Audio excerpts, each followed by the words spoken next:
Welcome to Restoring Education in America with Priscilla Rahn. She's a master educator and author, leading the conversation to restore the American mind through wisdom, virtue, and truth.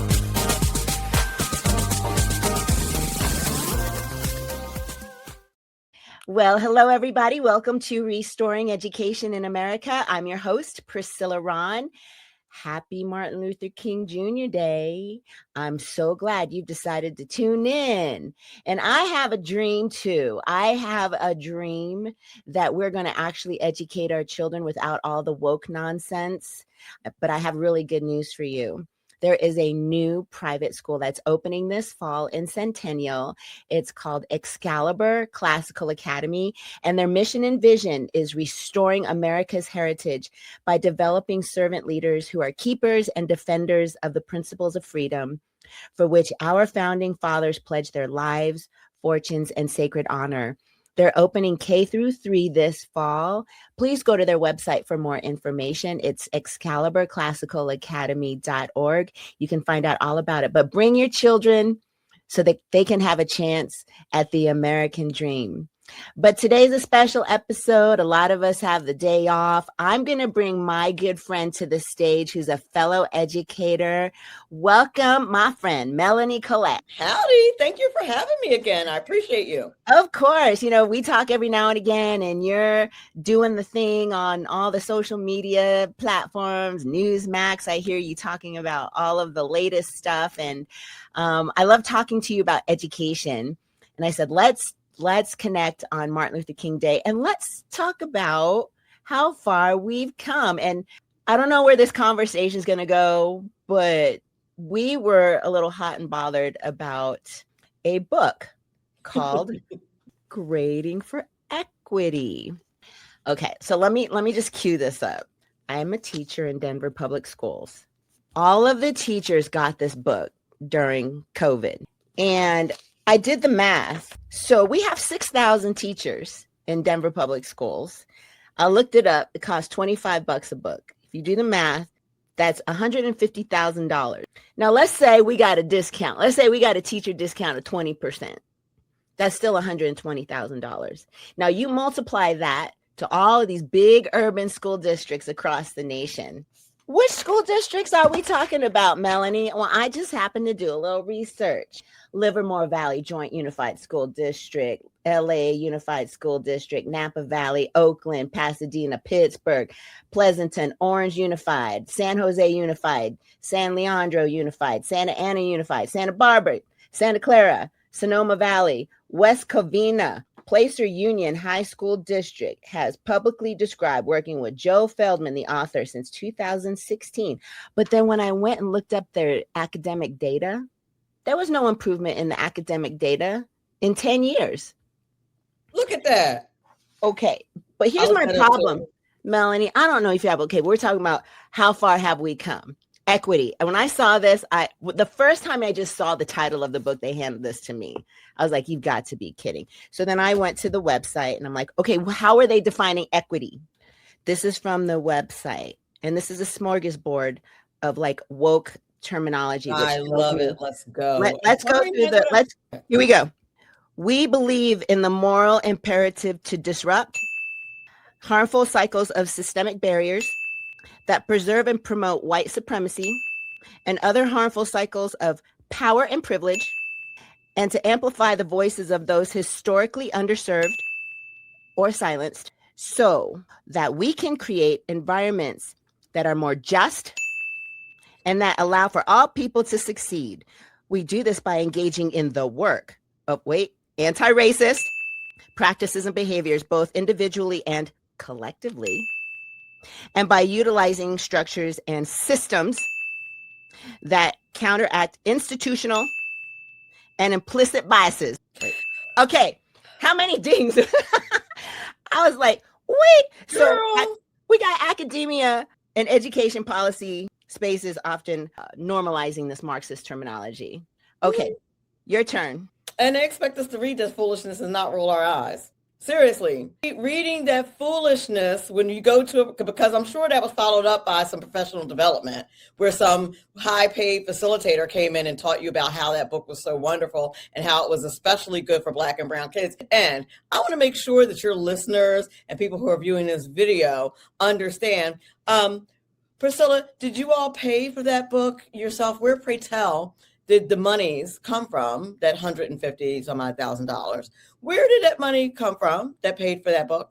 Taxpayer dollars. That's right, taxpayer dollars. So I need, and even if you don't live in Colorado, it was still your taxpayer dollars, because I'm sure the feds give the state money and the state distributes the money. So either way, no matter where you live in this country, it was still your money that paid for that foolishness. I didn't see anything about that in the writings of Martin Luther King. I saw things about equality in the writings of Booker T. Washington or W.E.B. Du Bois or Charles Drew. Any of these figures, weren't they working within the same history and arguably worse history, right? Okay, so to your point, Melanie, when we look at someone like Booker T. Washington, who was promoting independence and entrepreneurship and these types of skills in the Black community, I'm not seeing this in grading for equity. And here's my criticism of authors like this. Okay, I'm sure he's a nice gentleman. Joe Feldman, I don't know you. I'm sure your heart is in the right place. I'm sure he means well.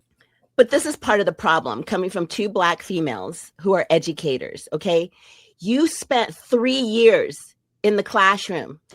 3 years as a classroom teacher, and you went to an Ivy League school and decided there was money in research. Because you know how, Melanie, let me tell you something. This is from Defending Education website. From 2014 to 2025, 42 school districts across 11 states have paid consultants $9,203,420 for equitable grading professional development. That's just equitable. It's a giant grift. Hello. He found a path. He found something. It's like, let me put equity in the title. Look how big the title is. Equity, grading. And here's the problem that I have. It says, with this approach, teachers base grades on students' end of course command of material without consideration of attendant factors such as homework, extra credit, or soft skills. Soft skills, I'm going to come back to this, behaviors such as punctuality, attendance, handing in assignments on time, and class participation. Right. Learners are afforded extra time and can retake tests or other assignments to demonstrate mastery or raise a grade. So here's the problem. We're not teaching or grading the soft skills anymore, but those are the skills that Ivy Leagues and employers are looking for. So it's no wonder we're graduating kids who can't look you in the eye, shake your hand, show up on time for work. We have people like, why are you firing me? I'm only 15 minutes late. Correct. Stuff like that. And so we're not supposed to teach or assess or grade or hold young people accountable, and they grow up to be adults, and you wonder why they can't function in society, and they're expecting the government to do everything for them. That's exactly right. You hit the nail on the head. And I have literally said to counselors, to facilitators, so how do we explain to hiring managers that kids don't understand why things need to be handed in on time if there's no consequence for handing things in on time? All of this has to do with what you are graded on. And also, when kids graduate, I believe that parents, hiring managers, colleges expect that those kids come with a certain amount of knowledge and also a certain amount of soft skills, like being on time for class, like handing in things on time. All of those things. And, this grading for equity thing also gave birth to things like no zero policies and grading safety nets and all of those things and floors and ceilings and all of that absolute abject foolishness. And so here's the thing, we as academics, we love our study. There are no studies that say that this is inherently harmful. There are no studies. However, as you pointed out in your open, there is plenty of anecdotal evidence to be had. There are business articles that have been written about it. There are news segments that are being done about the absolute incompetence of kids these days, to the point where, I know entities in large companies that are no longer even considering whether or not you have a college degree, because a college degree is basically trash at this point. Like if you have an undergraduate degree, that's like 13th grade. This is not for everybody, not only all degrees, okay? But what I'm telling you is there are college professors who are having this problem. There are plenty of schools who are lowering the standard because of what has happened in public school. Tons of remedial classes that need to be taken, tons of kids who don't understand why, oh yes, you're getting graded for absolutely everything. And yes, I'm going to give you a 0 if you don't show up to my class. We're doing our kids a disservice, because while the grades are improving, and this is what they use as evidence of success, which is wild to me. Well, yes, the grades are better if you're cooking the books. Of course, the grades are better. I don't even understand the reasoning. Oh, it's showing that kids are graduating more and that the grades are better. Well, yes, because you're not grading them accurately. Melanie, to your point, okay, I went to the bibliography. Okay, is this grading for? Yes, bibliography. Yes, and I was like, okay, so where's the hard and fast research? The bibliography references are not like research; they're articles. Yep. They're articles or other books from other writers and authors. And I'm like, so this is a theory, and it's based on critical theory. Now, we can all do our own like research. So I did. So this is my hard and fast research that I did on Friday. I went around to my colleagues. I had about 30 minutes before the bell rang. And I was like, well, let me just ask my colleagues what they think about this grading for equity. So I spoke to 13 colleagues. So here was the question. My question was, are you doing the grading for equity? Are you giving 50% to the students who are not turning in work? Because that was what we were told to do. We were told if a student doesn't turn in work and there's a 0, don't give them a 0, give them a 50. So 50 free points. 50 free points. For each, and people need to understand this, for each grade. So if you give out 20 assessments or 20 assignments, and the kid doesn't hand in any, let's say, he will have a 50 for the marking period. Right. Okay. Of the 13, 12 of them said, yes, they comply with this grading policy. And then I said, well, do you agree with the grading policy? And all of them said no. Except one white male teacher said, I'm apathetic. I don't care. I'll just do whatever I'm told to do. Like, I just don't care. That sounds right. That sounds about probably right. Close to retirement. We have teachers complying with this rule because they're asked to do, because they're being told. Now, listen, the district's very careful how they say this. They say, we're requesting that you do this. Well, if your boss comes to you and says, I'm requesting that you follow this policy, and then followed by like hours of professional development training. Now, here's the thing. The author is calling it points, but it's percentages. If you have a whole pie, it's 100% of the pie. If I give you half of a pie, it's 50%. It's not points. When I'm giving you a grade, if you turned in no work, it's a 0 because you turned in no work. Why am I giving you 50%? If you turned in no work? And you know what? The kids have figured this out, that they can do almost nothing. And at the last minute, do the crocodile tears and ask their teacher for extra credit or what do I need to do to get, I just need to pass. And the teacher's like, well, here, do this. Or, let me just give you a 50% on all these zeros that are missing grades and do this one assignment. And that'll get you up to passing. So no, it doesn't make it better for the kids. It makes teachers more lazy, because if the monkey's off your back, I'm not going to have to hear from parents, why is Johnny failing class? I can just do the bare minimum, no accountability, wash my hands, and send these kids off in their merry way.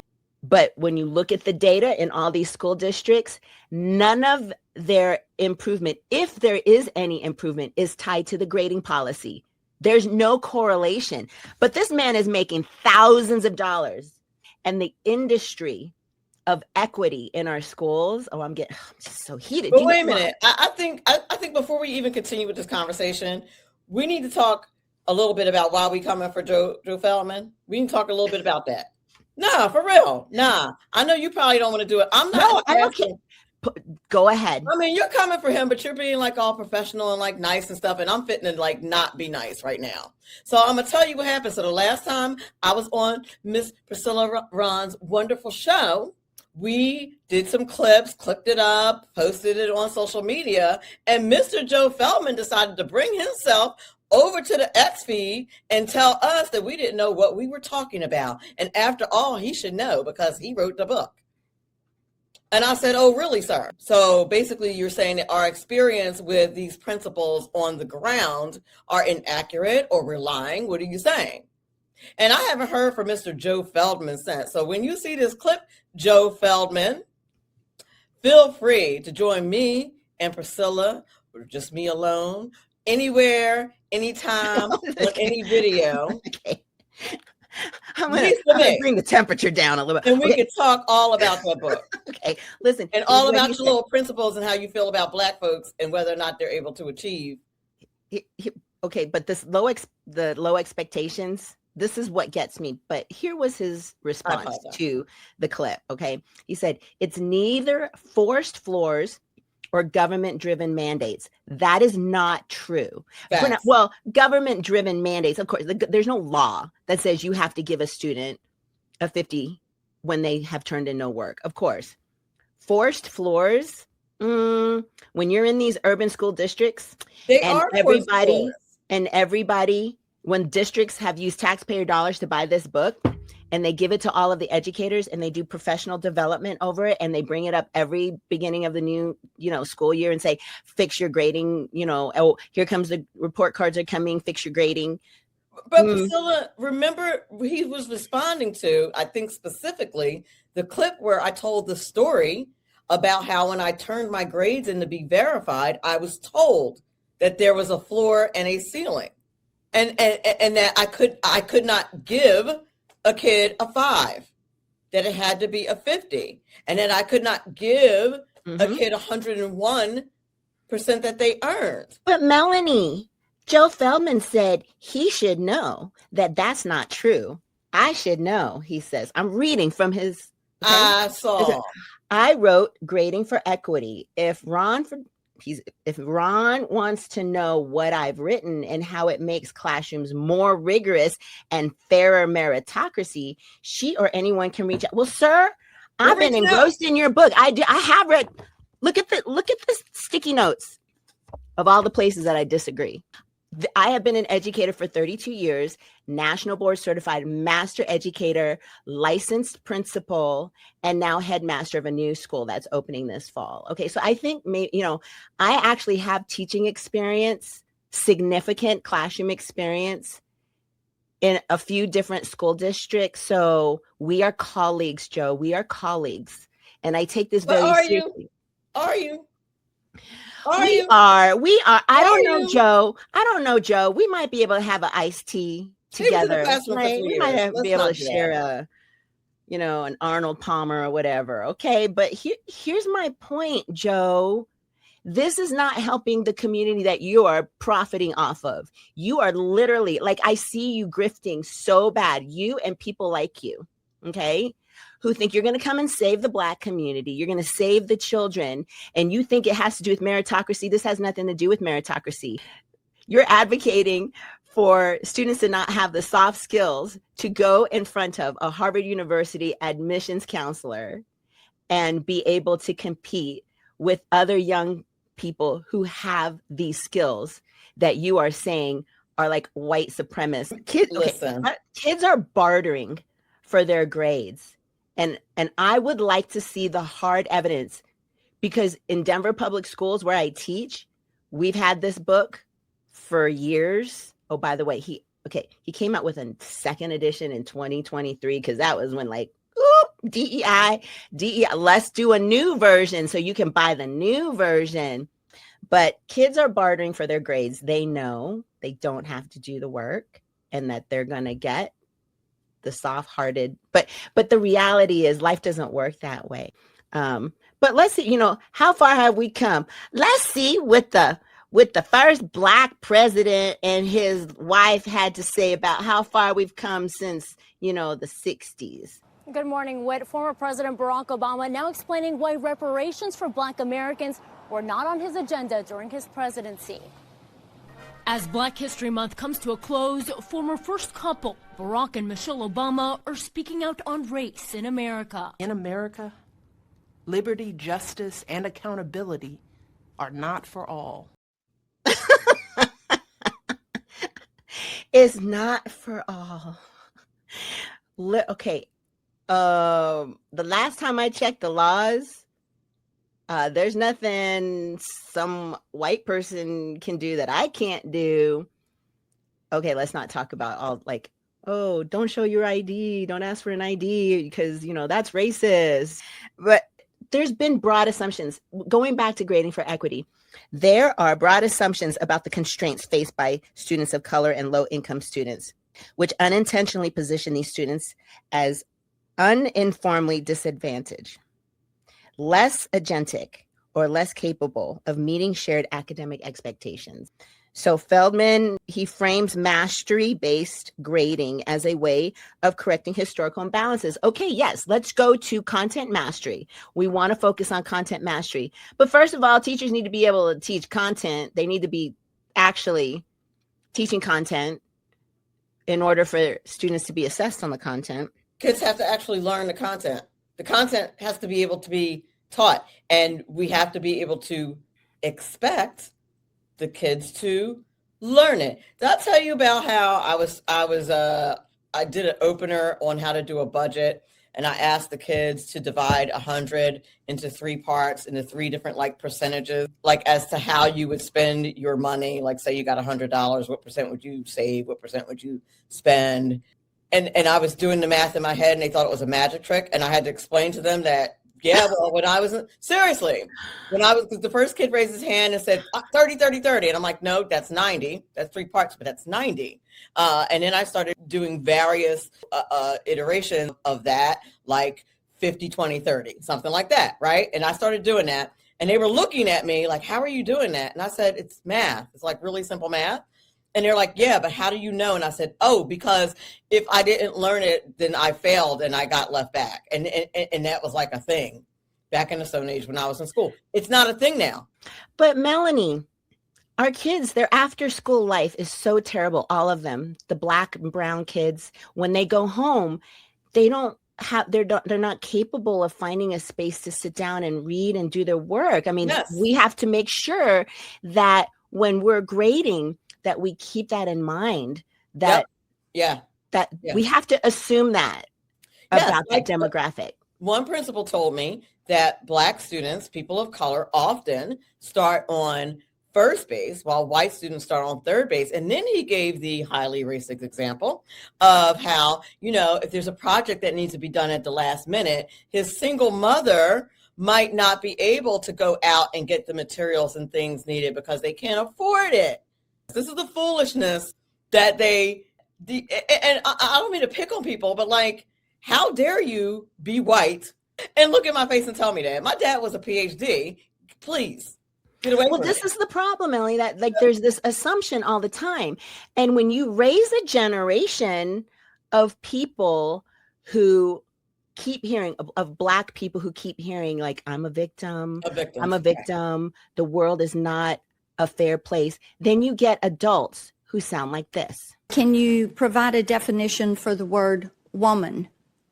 Can I provide a definition? Mm-hmm. No. Yeah. I can't. You can't? Not in this context. So I'm not a biologist. The meaning of the word woman. Both of our faces are like, and she just took us back. But this is what we're teaching young people, and then they grow up. So what good does it do if you go to Harvard? What good, Joe, if you go to Harvard, okay? Yale, all of these places, if you can't function in society and think, how far have we come since Martin Luther King? We are not being judged on the content of our character. I have race fatigue. It is so frustrating. I'm taking students on a field trip. It's called Revolutionary Roots because it's America's 250th birthday. Hey. Costs a little under $3,000. Ooh. You would think, oh, Miss, are you going to have scholarships for the kids? It's like, why? Why should I assume my students can't afford $3,000 to go on? So you want me just to assume that my students can't afford $3,000, our parents can't afford $3,000? Well, because, Black kids are broke, This is the assumption. And I don't understand why they think it's okay to make those assumptions and say them out loud. And it's the same. We could do a whole show on, discipline equity as well, because we know that is also a thing, right? And so I think in the name of trying to help, you have condescending and probably inadvertently racist books. I'm going to assume inadvertently racist. I don't understand how these people can write the things that they write about Black people and say that these negative traits predominantly belong to Black and brown people, and this is why we need to help them. And I don't see how they don't see what a terrible and racist thing that is to say. We should be dealing with people as individuals, content of character, individual ability, and not based on color. And not for nothing, there's plenty of white kids that have the same issues. And I would argue that a lot of them are socioeconomic. Parent involvement is absolutely key. And that is not what they teach you in schools. They teach you that the end all be all are the teachers. But then at the same time, they'll tell you that, most Black and brown people are broke. What? Listen, sis, I'm looking at the time. We got to land our plane. So here's the thing. We can do a part 2, right? Mm-hmm. Here's my advice to school districts. Checking off a box and saying, oh, look, we bought these books. It says equity on it. Okay, DEI is over. We're done. DEI. Thank you, President Trump. We're done. He brought us a lifeline. For all of us educators, and especially Black educators, so glad, because now we can actually get to the teaching and educating of our students and stop grifting behind this false narrative of who we are and how we can learn. You had a friend, right? Zaretta Hammond. I love her book, great, Culturally Responsive Teaching and the Brain. She talks about brain science and how kids learn. That's all you need to know. Okay? That's all you need to know. That's right. Where's my book? I have it up here somewhere. That's right. That is what you need to know. But it makes me sad. She's writing I saw.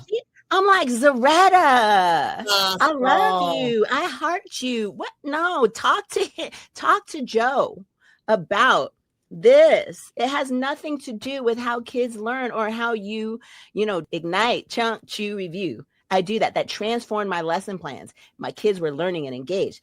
That's what we need to be. That's it. Yeah. Anyway, that's sis, it. Gotta land my plane. To my listeners, happy Martin Luther King Jr. Day. Thanks for tuning in, and catch me next time. And remember, educating the mind without the heart is no education. So seek wisdom, cultivate virtue, and speak truth. Thanks for tuning in to Restoring Education in America with Priscilla Rahn.